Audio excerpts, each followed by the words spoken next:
모세가 장성한 후에 한 번은 자기 형제들에게 나가서 그들이 고도에게 노동하는 것을 보더니 어떤 애굽 사람이 한 히브리 사람 곧 자기 형제를 치는 것을 본지라.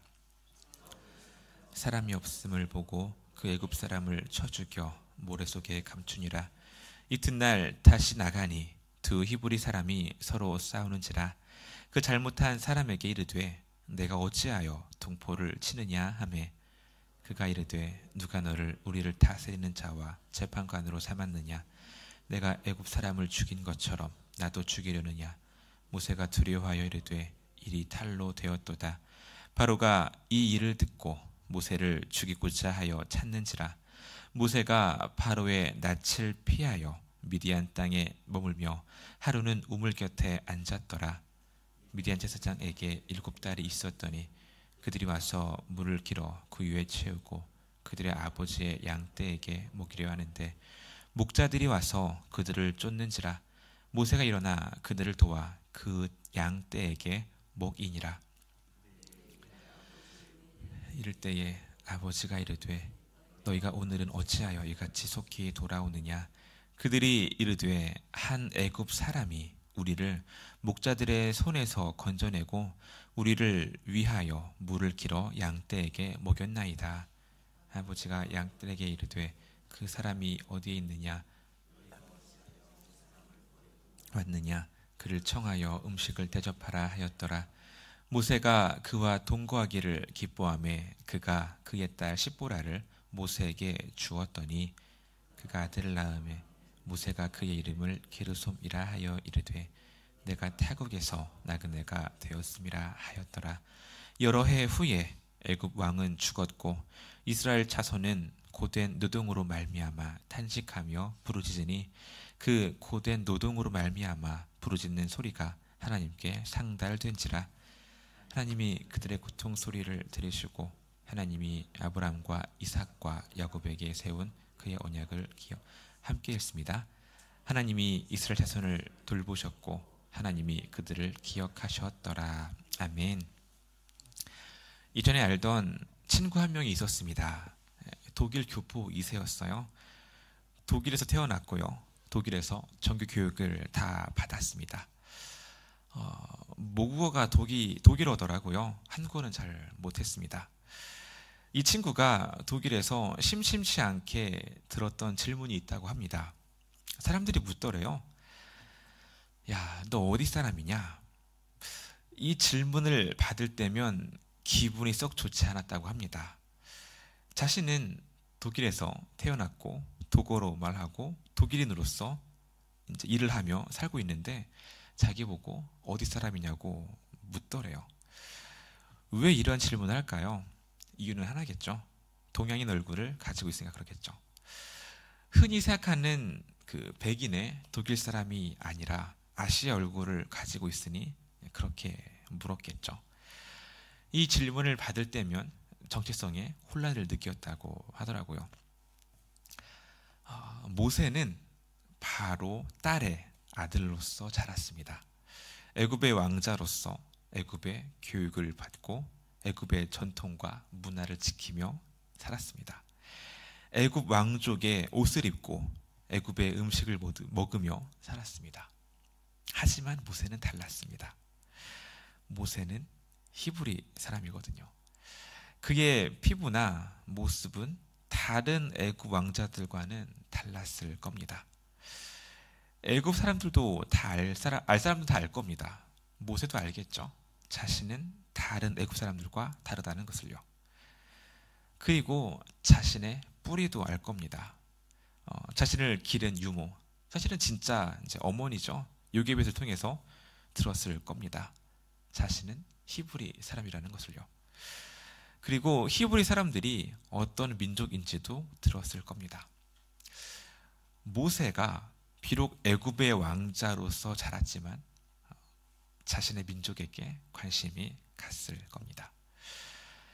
애굽 사회에서 천대받는 노예 민족이었지만 모세에게는 애정이 가는 자신의 동족이었죠. 11절 앞부분입니다. 모세가 장성한 후에 한 번은 자기 형제들에게 나가서 그들이 고되게 노동하는 것을 보더니. 애굽의 왕자가 할 일이 많겠죠. 바로, 그러니까 애굽의 왕인 파라오는 못 되더라도 애굽의 왕자라면 적어도 장차 애굽의 고위직에 오를 텐데 배우고 경험할 것들이 많았겠죠. 그런데 그 할 일 많고 배울 거 많은 애굽의 왕자 모세가 한낱 노예 민족에게 관심을 보이고 있습니다. 왜죠? 자신과 같은 동족이니까요. 그런데 그 동족의 실상을 보니까 너무도 비참해요. 11절 하반부를 읽겠습니다. 그들이 고되게 노동하는 것을 보더니 어떤 애굽 사람이 한 히브리 사람 곧 자기 형제를 치는 것을 본지라. 어떤 애굽 사람, 아마도 감독관이거나 히브리 사람을 관리하는 사람이겠죠. 그 사람이 히브리 사람을 칩니다. 그때 모세의 마음이 이랬습니다. 한 히브리 사람 곧 자기 형제를 치는 것을 본지라. 히브리 사람을 노예로 보지 않고 자신의 형제로 보고 그렇게 느꼈습니다. 모세는 분노했습니다. 그리고는 히브리인을 살릴 구원자 역할을 자처하기 시작합니다. 12절입니다. 좌우를 살펴 사람이 없음을 보고 그 애굽 사람을 쳐 죽여 모래 속에 감추니라. 히브리인을 때린 그 애굽 사람을 모세가 쳐 죽입니다. 우발적인 살인일까요? 아니요. 계획적인 살인 같습니다. 좌우를 살펴. 모세는 목격자가 있는지를 살핍니다. 아마 목격자가 있었다면 목격자가 사라질 때까지 기다렸겠죠. 그리고 목격자가 없는 틈을 타서 그 사람을 죽입니다. 그리고 어떻게 합니까? 시신을 은닉합니다. 땅속에 묻은 거죠. 글쎄요. 어쨌거나 살인입니다. 하지만 그렇게 죄책감을 느끼는 것 같지는 않습니다. 왜냐? 어차피 계획적인 살인이었고요. 또한 자신의 동족인 히브리인을 위한 영웅적인 행동으로 여겼을지도 모릅니다. 자신은 히브리인들을 살리고 구하는 일을 하는 히브리인의 구원자로 여겼을지도 모릅니다. 이러한 모세의 행동은 다음 날에도 이어집니다. 히브리 사람들끼리 서로 싸우고 있어요. 이 모습을 이제 모세가 본 거죠. 그리고 그 싸움에 끼어듭니다. 히브리인들은 노예고요. 모세는 왕자입니다. 서로 말을 섞일 레벨이 아니죠. 그런데 모세는 굳이 노예들의 분쟁에 간섭을 합니다. 그리고는 잘못한 사람에게 말하죠. 야, 너는 왜 같은 동포끼리 싸우냐? 모세의 의도는 이런 거겠죠. 히브리 사람들끼리 분쟁을 잘 해결해주고 그러한 역할을 하고 싶었겠죠. 그런데 돌아온 히브리 사람의 반응이 너무도 싸늘합니다. 14절 상반부입니다. 그가 이르되 누가 너를 우리를 다스리는 자와 재판관으로 삼았느냐. 노예가 왕자에게 말합니다. 당신이 뭔데 우리 일에 끼어듭니까? 모세는 지금 어떻게든 히브리인들을 돕고 싶고 돕는 자가 되고 싶은데 히브리인들이 거부를 합니다. 14절을 마저 읽겠습니다. 내가 애굽 사람을 죽인 것처럼 나도 죽이려느냐. 모세가 두려워하여 이르되 일이 탈로 되었도다. 모세 상황이 이렇습니다. 모세는 히브리 사람들을 돕고 그들을 구원하고자 엄청난 리스크를 감수했습니다. 애굽 사람을 죽였죠. 지금 같은 시대도 아니고 애굽 시대에 왕자가 백성 한 명 죽였다고 그게 무슨 큰 리스크인가 싶기는 해요. 그냥 왕자가 화나서 사람 한 명 죽였다면 그냥 별일 없이 넘어갔을 수 있겠죠.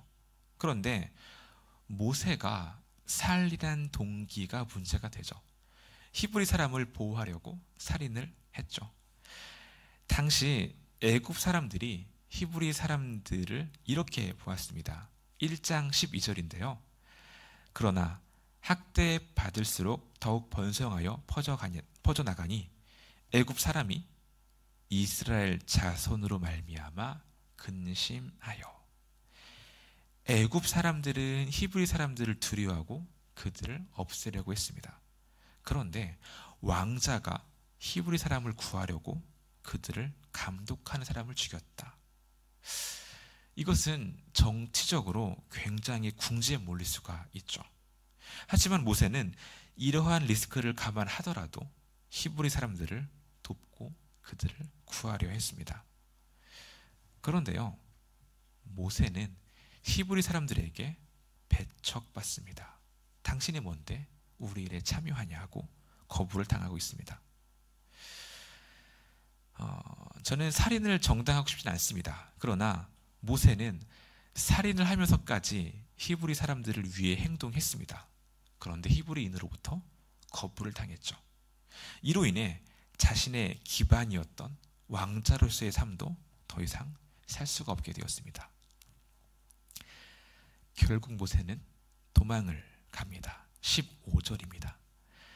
바로가 이 일을 듣고 모세를 죽이고자 하여 찾는지라 모세가 바로의 낯을 피하여 미디안 땅에 머물며.